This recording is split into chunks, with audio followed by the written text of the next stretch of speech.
Okay, guys, girls, anybody out there in the wrestling world, this is Father Epson Wrestling, and we are here with an exclusive show, guys. This is my podcast. Welcome. We just came off of a hell of a weekend dealing with not only just WrestleMania. I'm talking about New Japan Pro Wrestling. I'm talking about NWA, Impact Wrestling, AEW, all of the shows that had anything to do with the wrestling festivities going on in California or Hollywood, California, that is, LA, Los Angeles, and abroad. You know, I have to give some glory to WWE. Finally, after seeing what I saw, I can finally say they're starting to make me a little bit of a fan of Austin Theory. Because I never used to like the guy. But y'all just made this guy go in there and beat John Cena. Clean. I don't think John Cena should have been in that match as of right now, but, you know, he wants to give his legacy away right now. That's what we're going to get. I thought it was a great match, though. That was a good match. We had a lot of things going on at WrestleMania. I thought the Austin Theory match was awesome. I mean, you know, John Cena made Austin Theory basically look, you know, strong. Even though John Cena, being a veteran that he is, he could have went into his STF mode, but he didn't. He actually, you know, he actually made the man look good. He didn't make him look like he's a chump.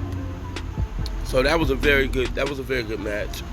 Your second match was Ricochet. Oh, sorry, damn.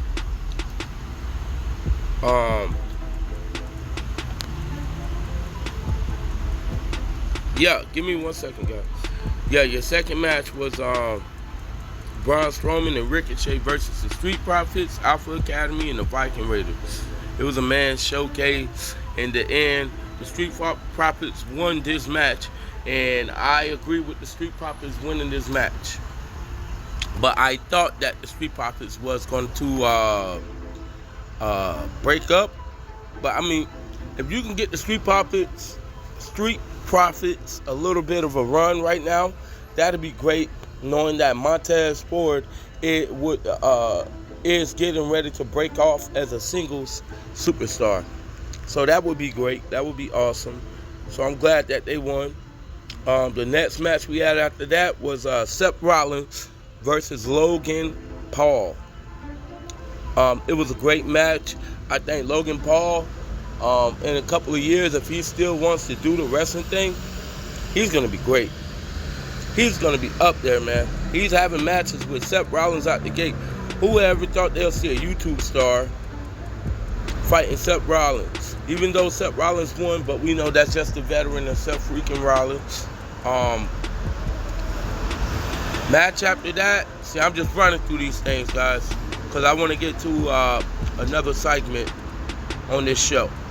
But match after that was Becky Lynch, Lita, and Trish Stratus versus the Damage Cartel, Bayley, Dakota Kai, and Io Sky. Of course, I mean, come on now. You can't have Lynch and Trish Stratus on the same team. I mean, that's like, you got the man and Stratus on the same team.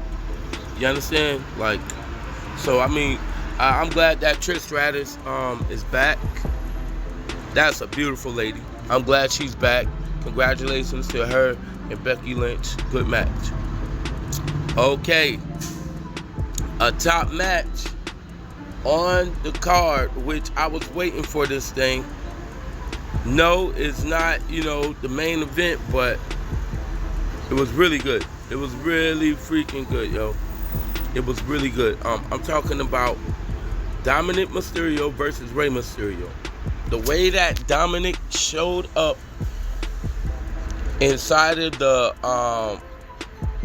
police escorts, the way he showed up with the police escorts, that was crazy. I loved it. And he actually had the mask on. He had the Halloween Havoc mask on. That was so freaking awesome. I thought that entrance is gonna be a top entrance. He's like a dark Mysterio. I love it. I love it. But moving on with that, you know, of course Rey won. Of course Rey won. And Rey, being the one the night before, reformed the LWO with Phantasma. With the group Phantasma. I don't know their whole name, but I mean, I think that's gonna be a great thing following all of the WrestleMania stuff, because the way that they did it to make Rey win, I think that the storyline could still go on. Ultimately, Dominic Mysterio being the leader of LWO. That's how I think that's going to end, but we're going to get there. Next match we had after that was SmackDown's Women's Championship, Charlotte Flair versus my girl Rhea Ripley. I think Rhea Ripley is a star, and that's why she got put over in this match. She went ahead to beat Charlotte Flair. Charlotte Flair is good.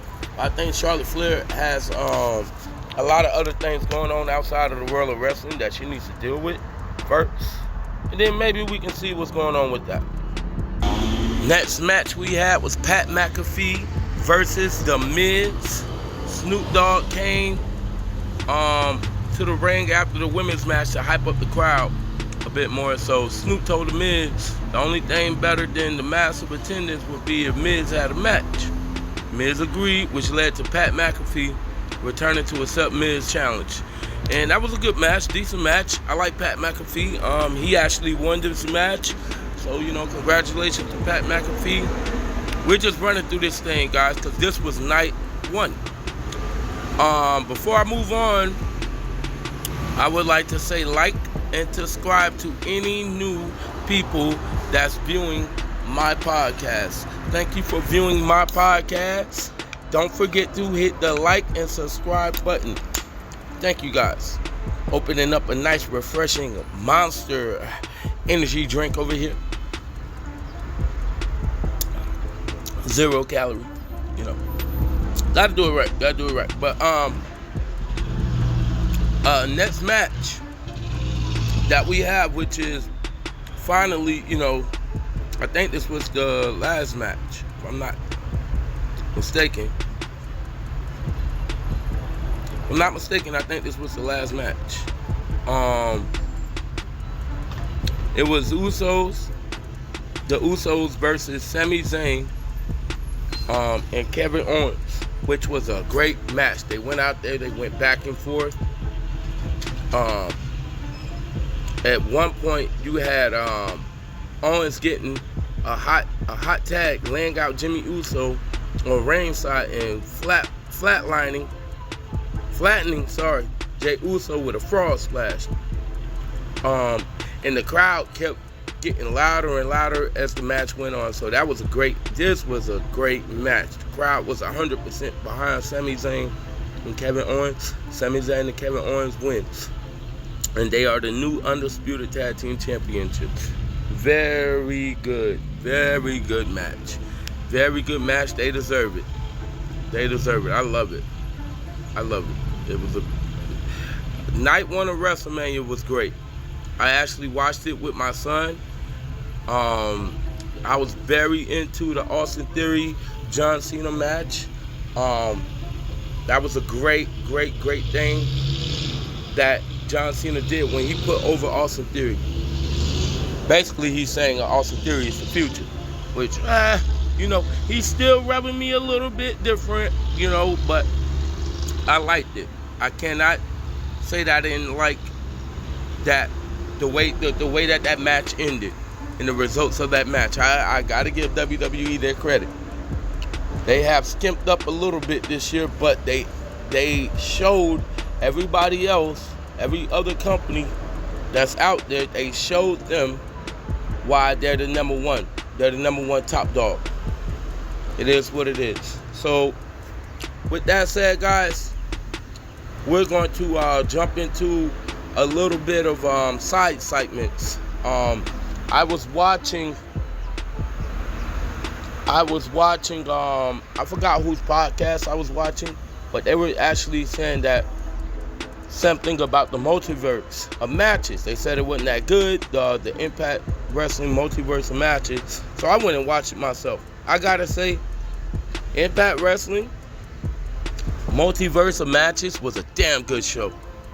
Oh my gosh, man. They showed their butts in that show. Everybody from New Japan Pro Wrestling all the way to Impact Wrestling. That was a great show. I just had to shout that out.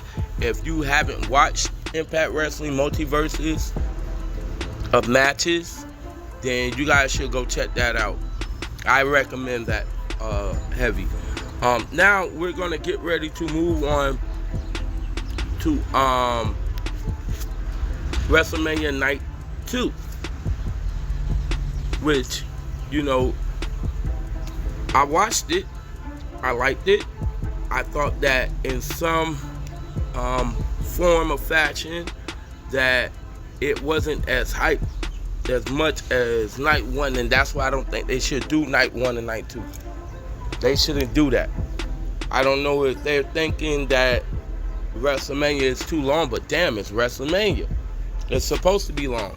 And with that said, we are going to move on to Night 2 of WrestleMania, which started off with Brock Lesnar versus Omos, which I think that the way they presented Omos, this was the most dominant they made Omos look in the WWE since he's gotten there. He really looked like a giant walking down the ramp to his new theme music, which I also liked. Even though, you know, this is Brock Lesnar that we are talking about. This is a former UFC heavyweight champion, solidified over. This is a collegiate 4-time heavyweight champion, 4 times over that we're talking about. You think he's going to go out there and lose to Omos, who's still kind of green but gotten better over the years? I got to give Omos his credit. Whatever MVP is doing with Omos, keep doing it. You can't go wrong with whatever you're doing with Omos. I love it. I love it.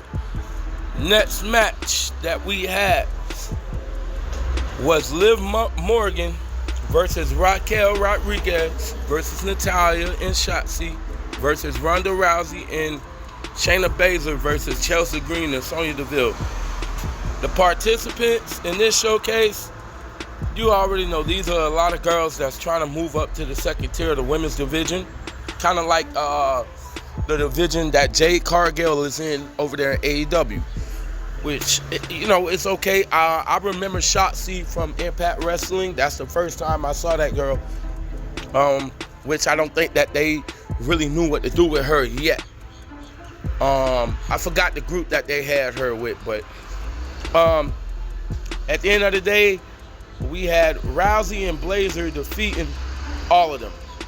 So Ronda Rousey and Shayna Baszler won the match or whatever. I think that's going to move them into the women's championship, tag championship. I think that's going to move them into that scene right there. Because, I mean, that's a good team. I like Ronda Rousey and Shayna Baszler just because they both have the UFC background. So I think that's something that they can move on with. Next match, and I gotta say, I'm so proud of this guy right here. Next match we had was for the Intercontinental Championship. We had Gunther versus Drew McIntyre versus Sheamus. I don't think they need to put the title back on Sheamus. Drew McIntyre, I love Drew McIntyre. I think he needs one more gimmick change. I think if they took Drew McIntyre and put him back into the 3-man band gimmick that he had when he wore the robes, and it kind of looked like a young Hulk Hogan, but by himself. Make him as a rock star. Make him look like superstar Billy Graham or Hulk Hogan. I think that guy, he can do a lot of good things. But at the end of the day, we had to go with the young blood. Gunther won this match, which I think Gunther is the right way to go. That's the way to go with this. Congratulations to Gunther. Moving on to the next match, which was for the Raw Women's Championship, Bianca Belair versus Asuka. A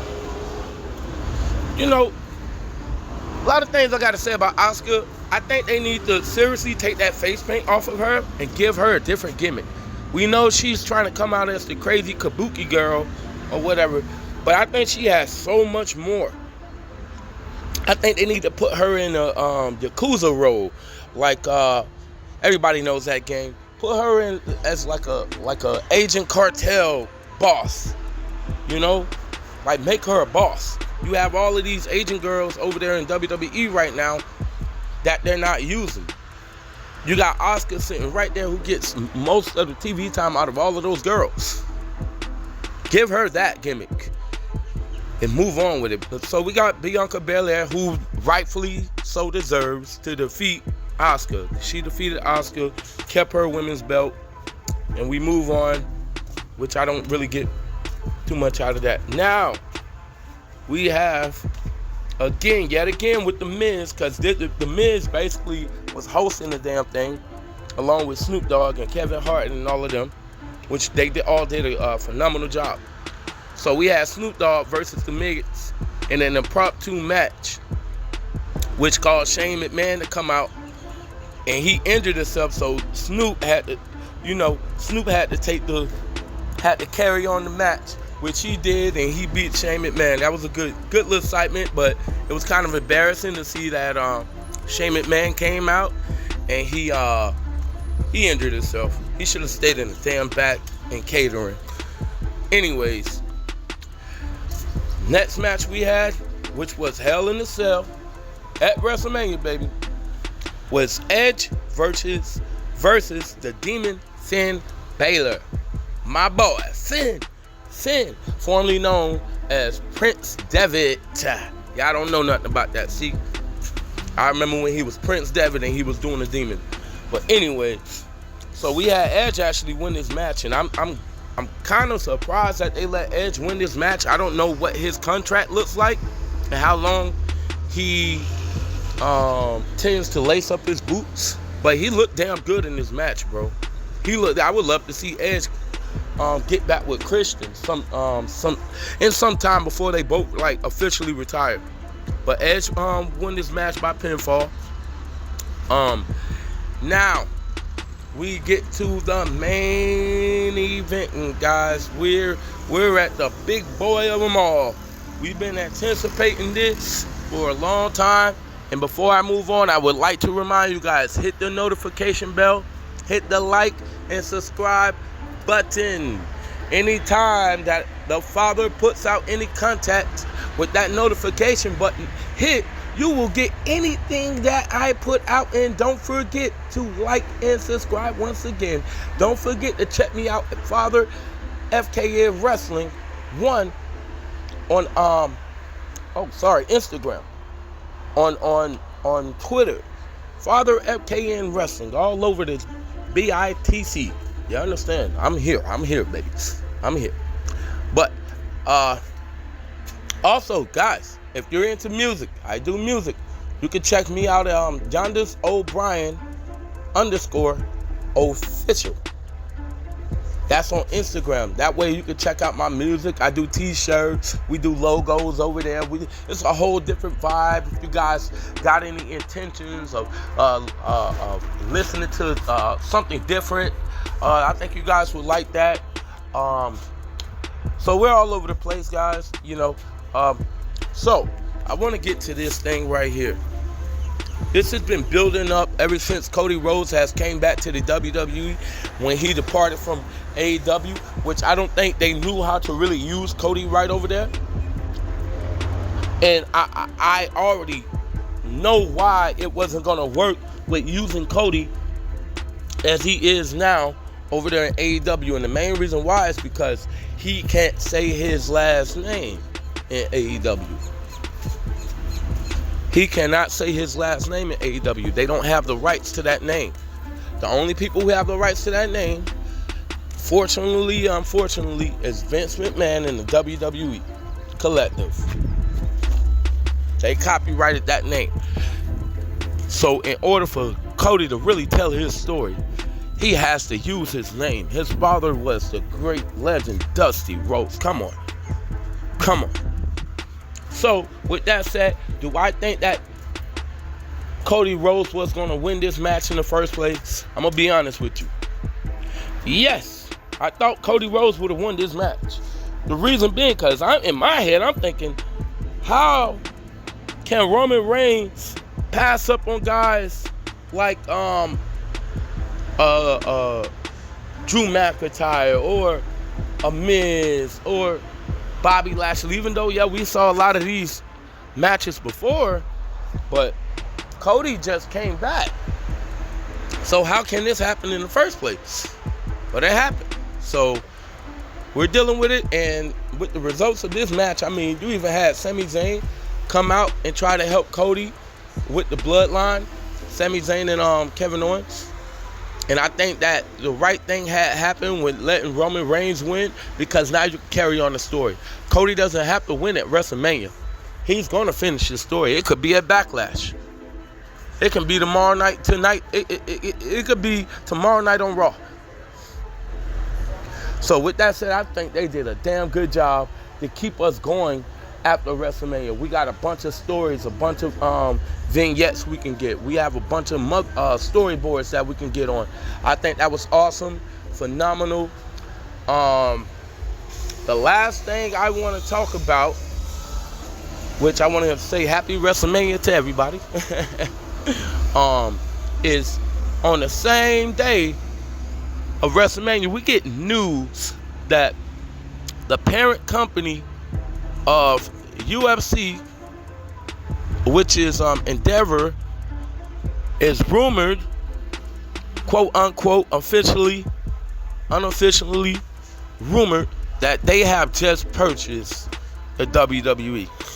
Now, I was just talking to one of my friends, and like I told him, we had this same rumor go on a couple of months ago with the Saudis. So how official, unofficial can we get when we're talking about rumors? So I'm going to let that one sit out a little bit. We're going to see what happens. Do I think Endeavor is going to purchase them? You never know. That would be big. So you never know.